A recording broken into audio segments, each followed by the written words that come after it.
It came in very organically, and then I actually did my real estate management in IIM Bangalore and Oh, you did a program also in IIM. Harvard Business School. And then I started to realize that for the next 20 years, we're going to have some core values, right? What are our core values and what do we stand for the next 20 So years? you are trying to now define what is Trine 2.0. Yeah, exactly. So, when the second gen comes into the business, you've been there for some time and then you realize that you need to just slightly realign. And then at that point, I realized that I wanted to be a differentiator. I wanted to make a change. And obviously, when you have a lot of seasoned senior mentors in the industry, and I saw one thing that was making me stand out was sustainability with a luxury living concept. So, blending both of it in the right way, in the right sense, and having the right perspectives mattered. I think it's important to also understand that Trine Holdings, Yeah. one where you are the director of, what was their background when, I mean, I can relate to what you're saying, being a software engineer coming back, right? I Yeah. myself was in tech field coming back to do this. So how did Trine Holdings come into play, and in its journey, where did you come in? I think when I got into this, and when my dad put me into one of the projects in Cochin, and that was a hospitality project. One, I was associated with Mahindra.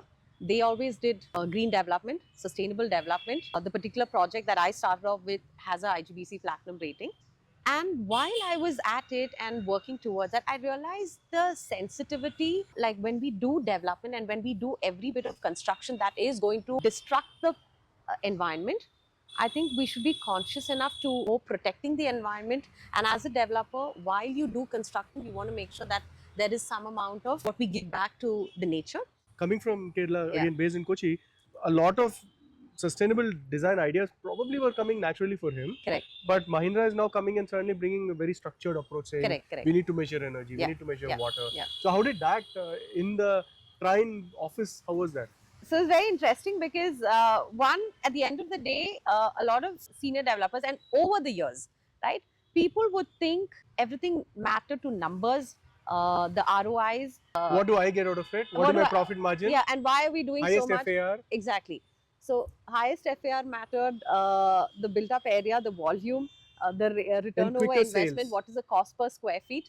All of these mattered, and this is typical real estate terms. But at some point when we were given the specs and we were given the requirements saying that you have to change the original spec to actually take the STP. So we actually separated grey and black STP. In that hospitality project. Exactly. Because Mahindra brought that idea. Yeah. And to meet their mandate, you had to So we work did on water efficiency at the level of sewage water management. Yeah. And they gave that mandate. Yeah, and So they how was gave it the taken fact by- that it was grey and black, so it was not easy for us to Yeah. implement. So we actually had to change most of the plumbing lines because we reuse the STP water to flushing for the landscaping. So this was very new, and a lot of people in my office said, "No, we're not going to do this." Did your engineering background help you a little on that, I or think, it was not of course, much? I think engineering, the first year of engineering is common, so Yeah, we so kind of learn all of it, and I think it came very naturally to me. Yeah. Design came naturally, civil came naturally, so I think all of this was quite,